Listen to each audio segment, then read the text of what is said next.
Hoxe é un día de moitísima emoción, tamén de moitísimo orgullo, porque estamos aquí miles de persoas unidas para defender Galiza frente á macrocelulosa de Altri. O señor Rueda debe de escoitar, basta xa de mentiras, basta xa de propaganda e hai que rectificar unha decisión que vai en contra dos intereses de Galiza, porque Altri é rescatar o franquismo industrial das macrocelulosas e nós o que queremos son industrias sostibles, industrias de futuro e defender a xente do mar e defender a xente do rural, porque temos un país rico e non queremos as empresas que botan de Portugal porque son empresas contaminantes e que danan o noso futuro.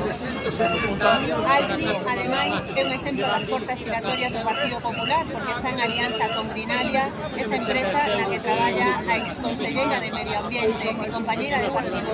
do señor Rueda, Beatriz Mato. Polo tanto,